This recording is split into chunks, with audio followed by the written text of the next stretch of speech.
Salut à tous, on se retrouve pour l'épisode 1985 du Zap Image. On commence aujourd'hui en ce vendredi 28 octobre avec des anniversaires et tout d'abord c'est l'ancien Marseillais Franck Sauzet. Le joueur français fête aujourd'hui ses 57 ans, n'oubliez pas qu'il a remporté la Ligue des Champions 1993 avec cette équipe de l'OM, bon anniversaire à lui. Et également Vincent Cozziello, ancien joueur de Nissan, donc maintenant il évolue du côté de Ostendé, donc il fête aujourd'hui ses 26 ans. On va parler maintenant de tout ce qui s'est passé lors de la soirée d'hier. Il y avait des matchs de Coupe d'Europe, l'Europa League et l'Europa Conference League. On commence tout d'abord avec l'Europa League et Rennes jouait du côté du Fenerbahçe, score final 3 partout, donc d'énormes regrets pour cette équipe de Rennes. Pourtant ils prennent un point à l'extérieur, mais pourquoi d'énormes regrets? Parce qu'ils menaient 3-0 dans ce match, ils ont pris une remontada, du coup 3-3. Donc les buteurs, il y a deux buteurs côté Rennais, donc Terrier un but, Amine Gouiri, l'ancien joueur de Nice, doublé du côté du Stade Rennais. On peut voir les statistiques du match, donc le Fenerbahçe a un peu plus dominé cette équipe de Rennes, mais Rennes très efficace, 4 tirs cadrés, 3 buts pour cette équipe rennaise. Et voilà, ils concèdent, on va dire, ce match nul, et le gâchis les gars, donc 0-3 et du coup 3-3, un score final. Donc à la 30e minute, il y avait déjà 3-0, c'est qu'ils ont marqué très tôt, au bout d'une demi-heure de jeu, il y avait déjà 3-0 pour Rennes, donc on pensait qu'ils allaient s'imposer tranquillement, pas du tout les gars. 3 à la 42e, et dans les 10 dernières minutes se sont effondrés, 82e et 88e minute, c'est la minute en gros de l'égalisation pour cette équipe du Fenerbahçe. Et grosse couleur de Bourigeaud, il a dit c'est une faute professionnelle, on est des imbéciles parce que mener 3-0 à l'extérieur, on doit fermer la boutique, franchement on n'a pas le droit, donc voilà, je suis totalement d'accord avec lui, quand une équipe mène 3-0 dans le match et s'effondrer et concéder le 3 partout, voilà, c'est que le taf n'a pas été fait côté Stade Rennais. Et ça a été la même chose lors du match aller. En match aller, les gars, n'oubliez pas que Rennes menait 2-0. Ils ont pris une remontada 2-2. Hier, ça a été la même chose, 3-0 et du coup 3-3. La première mi-temps d'Amine Gouiri sur la pelouse du Fenerbahçe, je vous ai dit, il a été double buteur et aussi une passe décisive. Donc incroyable, bien sûr. La première mi-temps d'Amine Gouiri. Bon, après, ça a été un peu plus compliqué en seconde période. Et une autre mauvaise nouvelle, on va dire, pour l'équipe de Rennes, après, bien sûr, cette remontada prise, c'est que Steve Mandanda sort sur blessure à quelques semaines du mondial. Donc ça, c'est une mauvaise nouvelle déjà pour Rennes aussi. Pour lui, voilà, parce qu'on sait qu'en équipe de France, il manque déjà Mike Maignan. Peut-être Mandanda aurait pu être dans cette liste de l'équipe de France. Et du coup, on ne sait pas combien de temps sera disponible. L'ancien gardien marseillais, on lui souhaite bon rétablissement. Et du coup, ce classement de ce groupe B, du coup, ça bouge pas. Le Fenerbahçe et Rennes, on savait déjà qu'ils étaient qualifiés. Mais voilà, on voulait savoir qui allait terminer premier. Parce que celui qui aurait gagné hier, il aurait pris une sacrée option pour finir en première position. Et du coup, voilà, on ne sait pas. Voilà, c'est 11 points pour les deux équipes. Donc, ça se jouera en gros à la différence de but. Et pour l'instant, c'est les Turcs qui sont meilleurs que l'équipe de Rennes. On peut voir que l'Arnaka 3e et le Dynamo Kiev 4e. On continue les gars avec les autres matchs. Nantes contre Karabag, et Nantes s'est imposé 2-1. Donc Blas et Ganago à la 95e minute, il a permis à cette équipe des Canaries de prendre les 3 points importants pour la suite bien sûr de l'Europa League. Il y a encore un espoir pour se qualifier pour cette équipe du FC Nantes. On peut voir les statistiques du match et signé Ganago les gars. Donc j'ai dit à la 95e minute, je me souviens contre l'Olympiakos la première journée aussi, ils avaient marqué un but, je crois, à la 94e minute, un but victorieux. Ça a été la même chose hier. Donc voilà, ils sont très forts dans les dernières secondes de match, on va dire en Europa League, cette équipe de Nantes. Et Nantes rallume la flamme. Avec leur victoire arrachée dans le temps additionnel, les Canaries se sont assurés un avenir européen. Ils disputeront les barrages de la C3 ou joueront en C4. Donc voilà, même s'ils perdent leur dernier match, ils seront au mieux, on va dire, en Europa Conference League, voilà, toute petite coupe d'Europe. Donc le stade de la Beaujoire s'illumine, le craquage est total les gars, regardez ce magnifique craquage de fumigène. Ils seront certainement, je pense, sanctionnés bien sûr par l'UEFA, peut-être la tribune la tribune derrière les buts sera peut-être à huis clos lors du prochain match à domicile, je ne sais pas, mais bon voilà, l'UEFA, on sait, ils n'aiment pas trop les fumigènes, mais bon voilà, c'est magnifique bien sûr pour nos yeux. Et il y avait un petit message les gars pour le président nantais: Europa ou pas, quitta out. Donc voilà, en gros, les supporters nantais ne veulent plus de quitter le président bien sûr du club. Et on peut voir qu'il y avait le chanteur Renaud qui était présent en tribune pour soutenir cette équipe du FC Nantes hier contre l'équipe de Karabag. Et du coup le classement, donc Fribourg premier, donc qualifié sûr d'être premier, Karabag deuxième 7 points et Nantes troisième 6 points. Donc le dernier match de Nantes c'est du côté de l'Olympiakos, donc même une défaite de Nantes, il serait quand même troisième, donc ça serait au moins l'Europa Conference League, mais une victoire les gars, en gros un meilleur résultat que l'équipe de Karabag, en gros ce serait une qualification pour les 16e de finale de l'Europa League, par exemple pour avoir un Nantes-Barça, ce serait incroyable bien sûr pour l'équipe du FC Nantes. On continue avec les autres équipes françaises. Il y avait aussi l'AS Monaco qui jouait du côté de Ferencváros et score final à partout entre ces deux équipes. Le buteur buteur côté monégasque, c'est Wissam Ben Yedder. Donc voilà, encore Monaco fait, on va dire, du surplace. Donc les statistiques du match, bon, Monaco efficace, un tir cadré, un but. Donc voilà, bon, bien sûr c'est un bon point pris à l'extérieur. Et le superbe tifo spécial Formule 1 des supporters de Ferencváros face à l'AS Monaco, parce qu'on sait qu'à Monaco, il y a le Grand Prix de Monte Carlo dans les rues de Monaco. Donc c'est pour ça qu'ils ont fait ce magnifique tifo qui est quand même très bien réussi. Et du coup, ce classement, Ferencváros, les gars, 10 points. L'AS Monaco, 7 points. Trabzonspor, 6 points. Et l'Étoile Rouge de Belgrade, 6 points, tout reste jouable bien sûr pour toutes les équipes. Donc l'Étoile Rouge et le Trabzonspor ne peuvent plus terminer en première position, mais peuvent toujours se qualifier. Donc voilà, ça sera décidé bien sûr à l'ultime journée. Donc Monaco jouera contre l'Étoile Rouge de Belgrade lors de sa dernière rencontre. On continue avec cette Europa League, mais avec les autres clubs en dehors, bien sûr en France. On va parler cette fois-ci de Manchester United qui joue contre Sheriff et victoire tranquille de Manchester United 3-0. Donc Thiago Dalot, Rashford et Cristiano Ronaldo buteur. Donc regardez déjà les stats vraiment pour vous montrer que Manchester, les gars, hier ça a été vraiment une soirée très tranquille. Donc plus de 24 tirs, 10 tirs cadrés, 3 buts. Regardez l'équipe de Sheriff Tiraspol, seulement 35% de possession de balle, aucune frappe. Ils n'ont pas tiré une fois dans le match. Donc voilà, c'est 0. C'est très rare quand même qu'une équipe ne tire même pas une seule fois dans la rencontre. Donc pour vous dire que ça a été très très tranquille pour Manchester United, et bien sûr la victoire est méritée à 100%. Et Ronaldo buteur, donc Ronaldo buteur pour son retour. Souvenez-vous, il avait été écarté du groupe lors du match contre Chelsea. Il était bien présent dans le groupe, il a joué hier et voilà, c'est ce qu'on appelle un retour en force pour Cristiano Ronaldo. Et depuis quelques temps, Ronaldo, les gars, nous fait souvent une nouvelle célébration. Voilà, la nouvelle célébration de Cristiano Ronaldo. Il regarde dans l'air, voilà, il ferme les yeux, puis il met ses mains sur son ventre. Donc c'est la nouvelle célébration de CR7. C'est vrai qu'il en a eu pas mal dans le passé. C'est Cristiano Ronaldo, celle-là par exemple, quand il fait le tour sur lui-même avec son gros bruit. Celle-là aussi, le calma qu'il avait fait à l'époque du côté de Madrid lors d'un match contre le FC Barcelone. Celle-là aussi, il a enlevé son maillot. Celle-là aussi, c'était lors d'un match de Ligue des Champions contre l'Atlético Madrid. Ou même celle-là bien sûr qu'il fait avec le Portugal. Donc voilà, quelques célébrations. Maintenant la nouvelle, c'est celle-là pour Cristiano Ronaldo. Et toujours avec lui, donc il a inscrit son 701e but en club. Donc c'est incroyable, il était à 700 buts le dernier coup, je crois que c'était contre Everton qu'il avait été buteur, et du coup là 701 buts dans la carrière de Cristiano Ronaldo. On parle seulement en club, parce que si on rajoute le Portugal, ça fait 818 buts en carrière pour le légendaire CR7. On va parler de Marcus Rashford, il a été buteur hier. C'est vrai que cette saison est bien meilleure que la saison dernière pour l'attaquant anglais. Rashford, la saison dernière, c'est 5 buts, 2 passes décisives tout au long de la saison. Et cette saison à travers, déjà au bout de 14 matchs, donc c'est 6 buts et 3 passes D. Donc en gros il fait déjà mieux que ça soit but et passe D cette saison, alors qu'on est fin octobre, que toute sur la saison dernière complète. Anthony, les gars, il a joué. Et Anthony, on va parler d'Anthony parce qu'Anthony, l'ancien joueur de l'Ajax, le numéro 21. Donc en gros, il a fait, je ne sais pas si vous avez déjà vu, il fait un petit peu un geste technique en mode toupie avec le ballon. Et il l'a fait hier en plein match, c'est incroyable. Donc il a pris le ballon, il a fait 2 tours sur lui-même alors que ça jouait, c'était le match. Bien sûr, il a le droit de faire ça. Donc bon, c'est pas trop passé pour Paul Scholes sur la toupie d'Anthony. Je sais ce que je ferais si j'étais un adversaire. Donc en gros, peut-être un gros tacle pour dire tu te crois où. Donc c'est juste ridicule, c'est juste de la frime et il a perdu le ballon parce que juste après, il a fait une passe qui n'a pas été dosé, qui est parti directement en 6 mètres.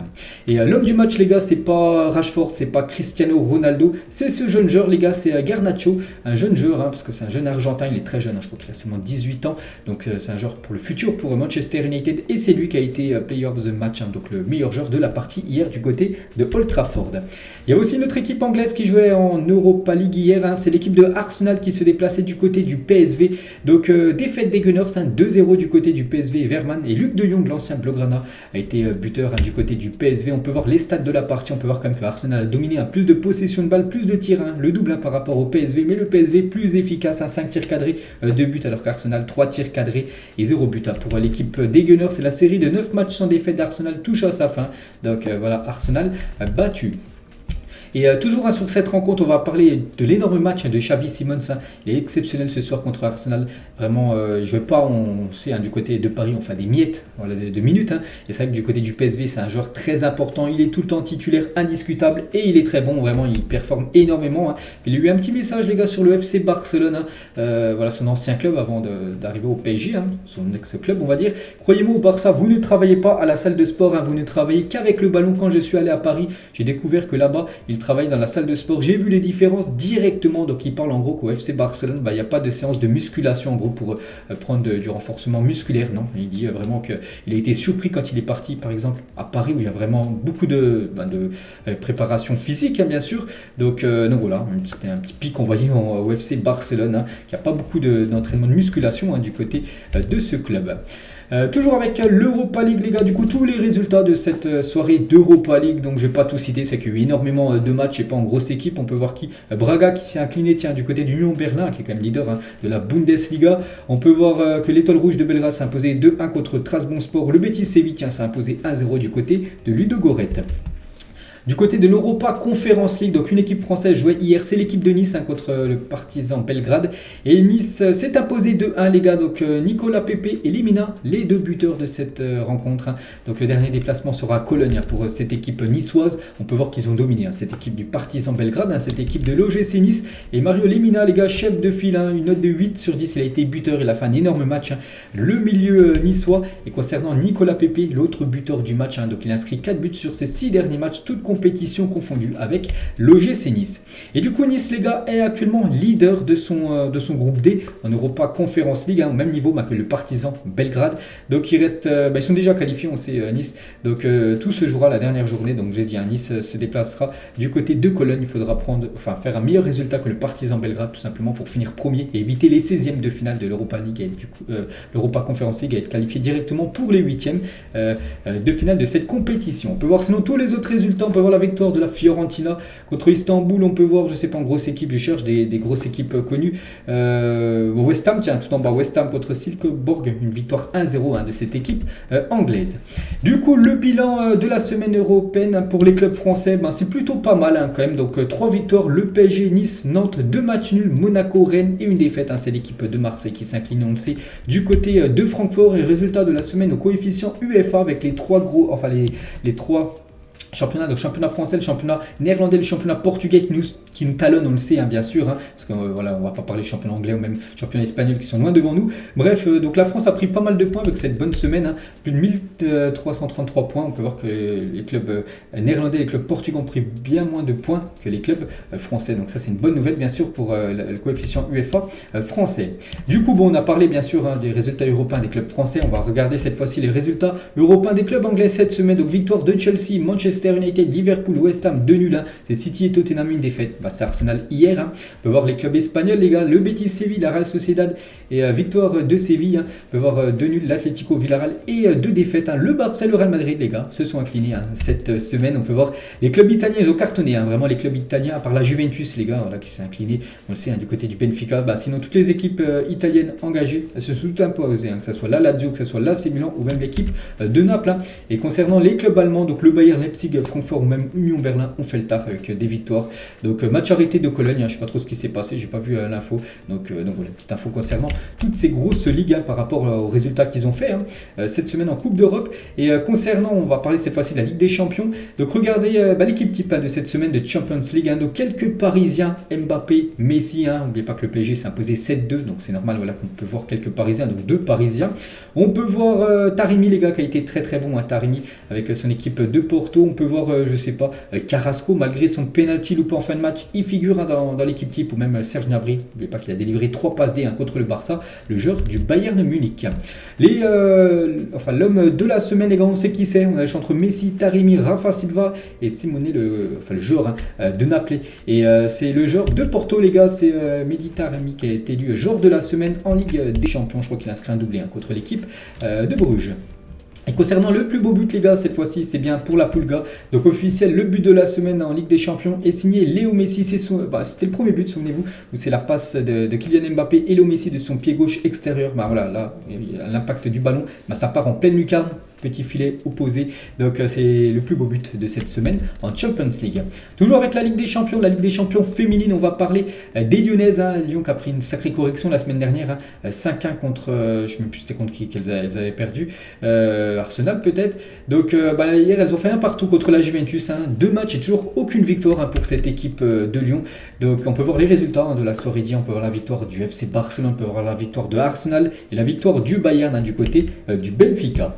Le programme aujourd'hui, donc en Bundesliga, Werder contre le Hertha, il y a aussi un match en Liga, Mallorca espagnol. Il y aura Lens-Toulouse ce soir. En Ligue 1, il y a aussi de la Ligue 2, les gars. C'est un week-end de Ligue 2. Bon, les clubs de Ligue 1 ne jouent pas encore, mais voilà, les clubs de Ligue 2 jusqu'aux autres divisions inférieures, c'est un week-end en gros de Coupe de France en gros.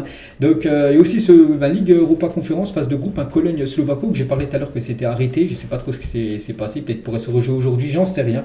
Donc voilà, petite info concernant le programme du jour. Regardez les joueurs les plus décisifs en Ligue des Champions depuis 5 ans, but plus passe décisif. Donc voilà, si on regarde ce gros tableau qui est très bien détaillé, on peut voir que c'est Robert Lewandowski, les gars, le premier. Donc 60, donc but plus passe D parce que c'est 51 buts plus 9 passes décisives. Donc c'est lui en première position. On peut voir le nombre de matchs joués. Ils sont ratio tout à droite à 1,22 buts en gros décisifs par match en gros. Mbappé en deuxième position, pas mal. Donc 33 buts et 21 passes D pour Kylian Mbappé. On peut voir Benzema, les gars, c'est en Ligue des Champions depuis 5 ans. Benzema, c'est du 35 buts, 7 passes D indécisives sur 42 buts en 50 matchs. Karim Benzema. Et donc on peut voir le top 10, bien sûr. C'est tous les immenses joueurs voilà, qu'on parle souvent. Et de la 11e place jusqu'à la 20e place. Tiens, regardez déjà Haaland, les gars, 23 matchs, 28 buts et 3 passes D, bien sûr, en Champions League. Riyad Mahrez, c'est du 27 buts, donc but plus passe D. Donc voilà, toutes ces statistiques très intéressantes sur la Champions League. Et concernant les meilleurs passeurs décisifs en Ligue des Champions depuis la saison 2017, donc depuis il y a 5 ans, c'est bien Mbappé, les gars, avec ses 21 passes décisives, qui est le meilleur passeur du championnat, enfin de la Ligue des Champions. Désolé, donc Kevin De Bruyne, le deuxième, et Angel Di Maria, 18 passes D sur ces 5 dernières années de Champions League. On va parler de Léo Messi, est devenu mardi soir le premier joueur de l'histoire de la Ligue des Champions à marquer 80 buts en phase de groupe. Félicitations à Léo Messi. Par exemple, Ronaldo lui a 73 buts inscrits en phase de poule de Ligue des Champions. Le premier, c'est Léo Messi. Félicitations à lui. Et toujours avec Messi, ce trio va pour tout. Bien sûr, la MNM qui était présente à l'entraînement aujourd'hui pour préparer le match. N'oubliez pas que demain, le PSG reçoit l'équipe de Troyes à 17h au Parc des Princes. Donc la triplette offensive devrait être alignée dès le départ. Et on va parler de Sergio Ramos. Donc avec un 29e match consécutif sans défaite depuis son arrivée au PSG, Sergio Ramos est devenu le joueur avec la plus longue série d'invincibilité sous les couleurs parisiennes. C'est vrai que Ramos, les gars, depuis qu'il a joué au PSG, quand il est sur le terrain, il n'a jamais perdu. Et c'est un record dans l'histoire du club. Jamais un joueur va enchaîner autant de matchs sans perdre. Donc Sergio Ramos l'a fait. Et toujours avec son équipe du PSG et Naples, les gars, c'est les seules deux équipes du top 5 européen qui sont encore invaincues cette saison. C'est que le PSG et Naples n'ont toujours pas perdu cette saison. Par exemple, le Real Madrid s'est incliné, on le sait, là, il y a quelques jours, alors que le Real, on sait qu'ils étaient aussi dans cette liste de clubs invaincus. Donc félicitations bien sûr à ces deux immenses clubs qui sont actuellement leaders bien sûr de leur championnat.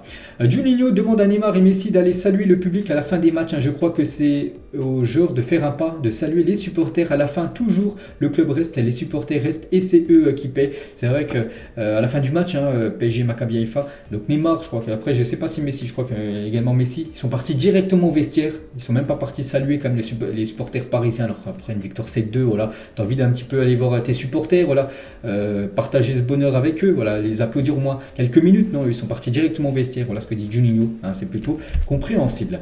On va parler de Pablo Mari, les gars, actuel défenseur de l'AC Monza, s'est fait poignarder dans un centre commercial à Milan, c'était hier. Il est actuellement hospitalisé avec 5 autres personnes également poignardées. Bon rétablissement bien sûr aux victimes. Donc ce qui s'est passé, c'est qu'une personne a été tuée, il y a quand même eu un décès, un mort, c'est quand même incroyable.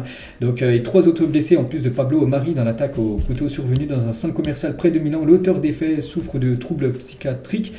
Transporté à l'hôpital, Pablo Mari était conscient et en mesure de parler. Il a dit, j'étais avec le chariot, avec mon bébé à l'intérieur et j'ai ressenti une douleur atroce dans le dos, puis cet homme a poignardé un autre homme à la gorge. Aujourd'hui j'ai eu de la chance parce que j'ai vu une personne mourir devant moi, donc on lui envoie beaucoup de force. On envoie aussi également beaucoup de force aux autres personnes bien sûr qui ont été victimes de ce terrible accident, on peut dire. Donc voilà ce qui s'est passé. Donc on envoie beaucoup de force bien sûr à Pablo Mari. Il devrait être de retour un lundi à l'entraînement du côté de Monza. Et le président de Monza, il a dit Pablo Mari n'est pas en danger car ses blessures ne représentent pas un danger de mort. Nous espérons qu'il sera bientôt de retour. Et Mikel Arteta, n'oubliez pas que ce joueur, les gars, est prêté par Arsenal à l'équipe de Monza. Il appartient aux Gunners. Et Arteta, il a dit je viens de l'apprendre pour Mari. Je sais qu'Edu a été en contact avec ses proches. Il est à l'hôpital, mais il semble aller bien. Donc voilà ce qu'il va dire sur cette histoire qui s'est déroulée hier à Milan. Rien n'est impossible, les gars. Une affiche géante de Karim Benzema a été déployée à Paris près de la porte de la chapelle, hein. Le bandage en or, hein, voilà pour Karim Benzema bien sûr par rapport à ce ballon d'or, hein, où ça fera après-demain déjà 2 semaines qu'il a soulevé, hein, ce trophée du meilleur joueur de la planète. 2 buts ont été encaissés dans les 3 premières minutes depuis le début de la Ligue des Champions et les 2 ont été concédés par Marseille, hein. C'est pas possible pour Marseille de concéder déjà 2 buts en l'espace de 2 minutes dans les 3 premières minutes de jeu, hein. Tu te mets déjà une balle dans le pied dès l'entame du match. Je me souviens, c'était le match contre le premier, c'était contre le Sporting, hein, au Vélodrome. Bon, après ils avaient réussi à gagner le match quand même, mais là contre Francfort, ils ont pris également un but dans les 3 premières minutes. Puis voilà, tu joues quasiment déjà avec tu démarres le match avec un but déjà rattrapé, donc voilà, c'est pas ouf, hein. Il faut absolument rectifier ça et être bien plus sérieux pour Marseille dès la première minute de jeu. Et les clubs français ont perdu 32 de leurs 45 derniers matchs disputés en Ligue des Champions, hors Lyon et PSG, hein. C'est une catastrophe bien sûr, hein, cette série, hein. On enlève bien sûr le PSG et Lyon, hein, pour les autres clubs, donc on pense à Lille, on pense à Marseille, on pense même à l'équipe de Monaco. Et toujours avec Marseille, hein, donc Gerson aurait arrêté son échauffement sans l'accord, hein, d'Igor Tudor, donc c'était avant-hier, hein. Vous savez que Gerson, les gars, il a des envies de départ, hein, son père et agent, il a dit que voilà, Marseille ne compte plus le faire jouer, voilà, il quittera le club en janvier, donc on peut voir que il y a un énorme front entre Igor Tudor et Gerson. Il a même arrêté de s'échauffer sans l'accord, hein, du coach, donc voilà la situation actuellement du joueur brésilien. Hier, les gars, donc Félix, hein, c'était avant-hier, a demandé à Yannick Carrasco s'il pouvait tirer le pénalty en toute fin de match, hein, contre, souvenez-vous, le Bayer Leverkusen. Donc Carrasco a refusé, on peut voir qu'il a déjà le ballon voilà, sous son épaule, hein, tout simplement, il voulait déjà tirer. Donc Carrasco a tiré, il n'a pas marqué, hein, alors que Félix voulait tirer, hein, ce pénalty. N'oubliez pas que Félix a joué seulement 3 minutes, hein, lors de cette rencontre, hein, toujours avec l'Atlético. Cela fait maintenant 4 matchs de suite qu'Antoine Griezmann est décisif avec l'Atlético. Ça, c'est une bonne nouvelle déjà pour les Colchoneros, c'est aussi pour l'équipe de France, hein. Leverkusen, une passe décisive. Le Betis Séville, 2 buts, hein. Vallecano a une passe D et Bilbao un but, hein. Donc de bon augure avant la Coupe du Monde bien sûr, hein. Souvenez-vous de janvier je crois jusqu'à juin ou août, il marquait plus du tout, hein, Griezmann, puis là ça va bien mieux, hein, depuis quelques semaines. Et le fiasco total, hein, c'est la première fois dans l'histoire de la Champions League à 32 équipes, hein, depuis la saison 99-2000, hein, que 3 clubs espagnols sont éliminés dès la phase de groupe, hein. Séville, l'Atlético et le Barça sont passés à la trappe, hein. Et arrivant en décembre 2011 à la tête des Colchoneros, Diego Simeone doit-il quitter l'Atlético Madrid, hein? Peut-être, hein, je pense que peut-être l'Atlético doit changer de cycle, hein. Ça que Diego Simeone, il a fait du très bon taf, hein, du côté de l'Atlético, dans les années, on se souvient, 2014, 2000, où il a atteint la finale de la Ligue des Champions, en 2016, je crois qu'il avait aussi atteint cette finale de la Ligue des Champions, bon à chaque fois perdu, hein, contre le Real Madrid, mais bon voilà, l'Atlético arrivait souvent avant en demi-finale, que là maintenant ça sort dès les phases de poule. Je pense qu'il faut changer quelque chose, hein, du côté de l'Atlético. Ça fait 11 ans qu'il est en poste, je pense qu'il faut viser peut-être un nouveau style d'entraîneur, hein, du côté des Colchoneros. On va parler aussi d'une autre équipe espagnole qui passe à la trappe, hein. Voilà, c'est le Barça. Et Josep Pedrerol, il a dit avec Xavi, le Barça a été éliminé en Ligue des Champions, en Europa League, en Copa, en Super Coupe et de nouveau en Champions League. Il échoue dans chaque compétition à laquelle il participe, hein. C'est pas faux, hein. C'est vrai que Xavi, pour l'instant, c'est aucun trophée. Puis il y a peut-être une aura en fin de saison, mais pour l'instant, c'est pas ouf, hein. Ça qui sont actuellement deuxième de la Liga, ça se passe plutôt bien. Mais voilà, Ligue des Champions, de nouveau, hein, ils verront pas les huitièmes de finale. Et le Barça n'a pas réalisé un tir cadré dans un match de Ligue des Champions pour la 3e fois de son histoire, hein, les 3 fois au cours des 13 derniers mois, hein. C'est incroyable, hein, alors que le Barça avant, bien sûr, il y avait au moins une frappe cadrée dans le match. Là, contre le Bayern, c'est 10 tirs. Aucune frappe cadrée, hein, 0. Donc 14 septembre 2021, ils avaient perdu 3-0 contre le Bayern, hein. 29 septembre 2021, ils avaient pris 3-0 contre le Benfica. Et le 26 octobre 2022, donc avant-hier, 3-0 contre l'équipe du Bayern Munich. Donc c'est triste, hein, bien sûr, hein. Le Barça a beaucoup de mal dans le secteur offensif, hein, preuve à l'appui. Et on va parler de ce joueur, les gars, qui a vécu une soirée très compliquée. C'est Ousmane Dembélé. Regardez ses stats, hein, contre le Bayern, 68 minutes de jeu. Il a réussi un dribble sur 8 tentés, 0 tir, 0 passe clé, 18 passes, 0 centre réussi sur 6 tentés, hein. Ça c'est une catastrophe, hein. 8 duels gagnés sur 22 tentés et 27 pertes de ballon quand même pour Ousmane Dembélé, qui a vécu un match très très compliqué, hein, contre cette puissante équipe du Bayern Munich. Et on va parler de Sergio Busquets, donc averti face au Bayern, hein. Busquets sera suspendu pour le prochain match du Barça face à Victoria Plzen.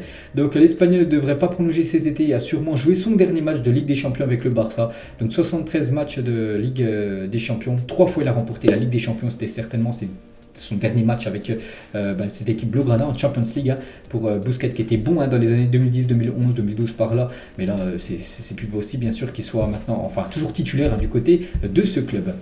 Et après avoir tapé le Barça, donc avant-hier, les joueurs du Bayern ont terminé en boîte de nuit au Choco dans les rues de Barcelone. Voilà, on peut voir par exemple Alfonso Davies, on peut voir aussi le jeune Jamal Musiala, les gars, en tout début d'image. Donc voilà, ils sont partis faire la fête, bien sûr, dans une boîte de nuit, dans une discothèque du côté de Barcelone après cette belle victoire 3-0. Et Benjamin Pavard, les gars, genre du Bayern, donc il a inscrit son premier but en Ligue des Champions face à Barcelone. Il a désormais marqué en Coupe du Monde, Bundesliga, Coupe du Monde des clubs et donc la Ligue des Champions. Félicitations à Benjamin Pavard. On va parler d'un joueur du Bayern, Manuel Neuer, les gars. Donc il est incertain pour la Coupe du Monde. N'oubliez pas qu'il a été forfait lors du match là, contre le Barça, même depuis quelques temps. Il est forfait. Le portier allemand aurait rechuté de sa blessure à l'épaule droite. Donc voilà, il sera incertain pour jouer cette Coupe du Monde avec la Mannschaft.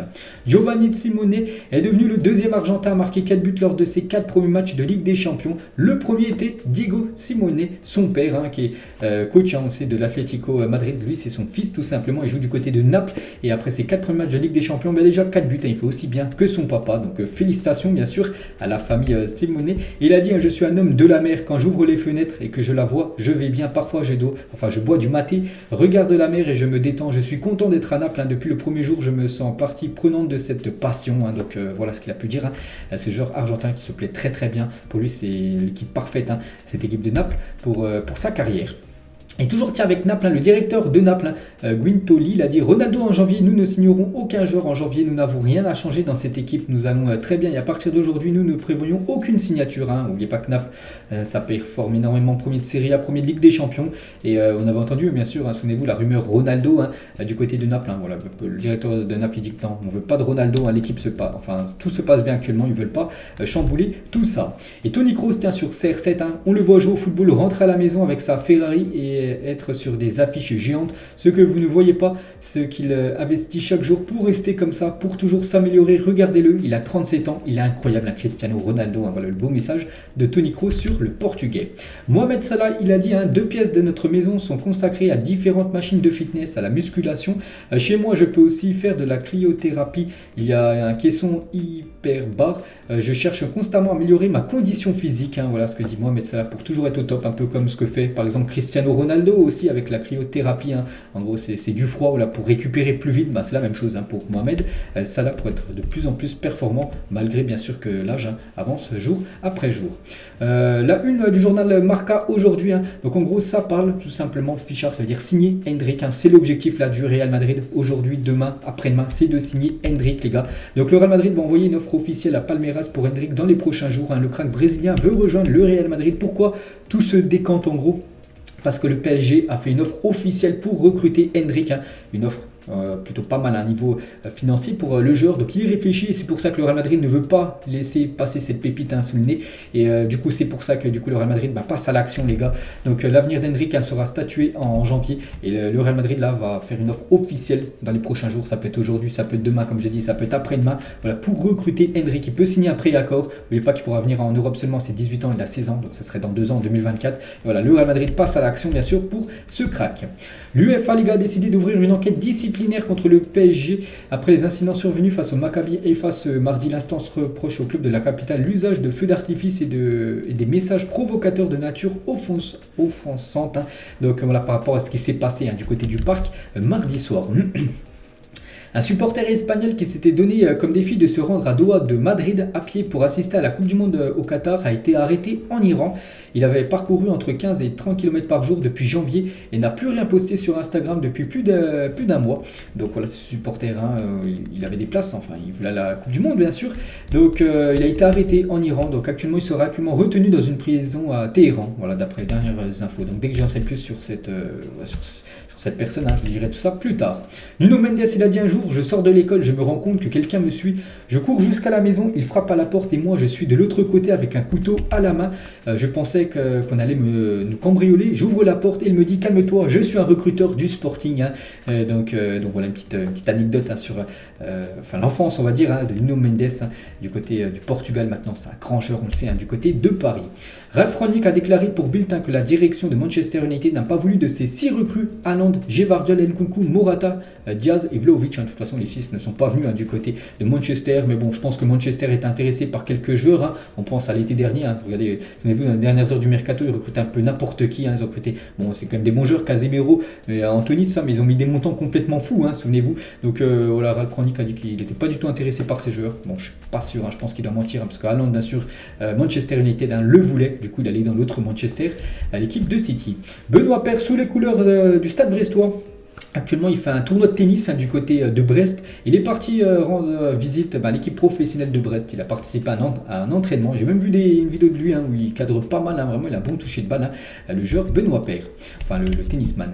Didier Deschamps sur la santé mentale de Paul Pogba. Ce fut un moment très difficile pour lui. J'échange régulièrement avec lui. C'est quelqu'un qui a un gros mental évidemment lié à sa blessure. Ce n'est pas facile à gérer, mais psychologiquement, il va bien, Paul Pogba. Et toujours avec Deschamps. Donc il indique qu'il ne prendra aucun joueur blessé au Qatar. Il faut que les joueurs soient 100%, il n'y aura pas de... Voilà, t'es pas à 100%, tu ne seras pas dans la liste. Partir sur une grande compétition avec des joueurs qui ne sont pas aptes, ça occupe beaucoup trop l'attention. Et pour ceux qui ont à jouer, ça monopolise aussi le staff médical. Même s'il y en a qui peuvent sortir des exemples de 2018 sur nos deux latéraux qui étaient Mendy et Djibril Sidibé, ils étaient guéris. Moi, je considère qu'il faut partir avec des joueurs valides et aptes. Donc, on pense à Varane, les gars, qui n'est pas à 100%. Donc, s'il n'est pas à 100%, d'après Deschamps, ce qu'il a pu dire, en gros, il ne sera pas convoqué. Le défenseur de Manchester. Et Thierry Henry, les gars, sur Zidane, peut-être futur entraîneur de l'équipe de France. Je pense qu'il attend l'équipe de France. Vous avez gagné 3 Ligues des Champions avec le Real. Pourquoi vous vous embêtez à gérer d'autres clubs alors que vous pouvez avoir l'équipe nationale après cette Coupe du Monde? Donc on verra bien sûr. C'est Zidane, en plus, n'oubliez pas que Zidane a dit qu'il allait prendre très prochainement une équipe, peut-être cette équipe de France à la fin du mondial. Selon plusieurs leaks, il y aura des skins Neymar et Paul Pogba dans Modern Warfare 2, donc c'est le nouveau Call of Duty, en plus je crois qu'il sort aujourd'hui, ce nouveau Call of les gars, le skin Paul Pogba en mode Call of, et la même chose pour le joueur brésilien Neymar. Benzema les gars, tellement content que tout le peuple lyonnais soit fier de moi, j'essaie de le représenter au maximum, la ville de Lyon sera toujours dans mon cœur, de belles choses arrivent dans la ville pour fêter mon ballon d'or qui vont ravir les Lyonnais bien sûr, donc il va certainement revenir là dans quelques jours du côté de Lyon et présenter ce ballon d'or à sa ville de Lyon bien sûr, là où tout a commencé pour KB9. En 2013, le journal indépendant prédisait le 11 de l'Angleterre pour jouer la Coupe du Monde 2022 et regardez, ils sont un petit peu foirés parce qu'ils avaient mis comme Phil Jones, Smalling, ils ont mis Ross Barkley, Wilfried Zaha, Akpoum devant même Daniel Sturridge. On peut voir que l'équipe n'est pas du tout l'équipe actuelle de l'Angleterre. Sadio Mané les gars, sur les pays favoris pour la Coupe du Monde, je dirais l'Argentine c'est l'un des pays favoris pour cette Coupe du Monde. Il y a aussi le Brésil, la France, l'Allemagne et l'Angleterre. J'ai vu Messi jouer mardi, donc c'était lors du match 7-2. Il est incroyable bien sûr, Léo Messi du côté de l'Argentine. Angel Di Maria dément un départ en janvier sur Instagram. S'il vous plaît, arrêtez d'inventer des histoires. Je suis très heureux dans ce grand club, très heureux dans cette ville de Turin. Ne croyez pas tout ce que vous lisez, ça n'aide pas. Donc en gros, il restera normalement du côté de la Juventus Turin encore quelques saisons. Di Maria. Darwin Nunez a déjà marqué plus de buts que Gabriel Jesus cette saison, 440 minutes de moins. Donc Nunez, c'est 6 buts et Jesus, c'est 5 buts. Gabriel Jesus avait commencé, on se souvient, la saison très fort avec pas mal de buts lors des premières rencontres. Puis là, depuis quelques matchs, c'est la panne sèche, on va dire, pour Gabriel Jesus, alors que c'est l'inverse pour Darwin Nunez, lui qui avait commencé difficilement là depuis quelques matchs. Il est buteur. Et on finit les gars cet épisode aujourd'hui avec qui de Samuel Eto'o et Thierry Henry a eu la plus grosse carrière selon vous. Donc on peut voir chaque statistique que je n'ai pas tout cité. On peut voir aussi les trophées remportés. Donc pour vous, qui est le meilleur en tant que numéro 9 pur entre Samuel Eto'o et le joueur Thierry Henry? Donc voilà les gars, la fin de cet épisode. J'espère que ça vous a plu. On se retrouve demain pour le prochain numéro. Ciao à tous.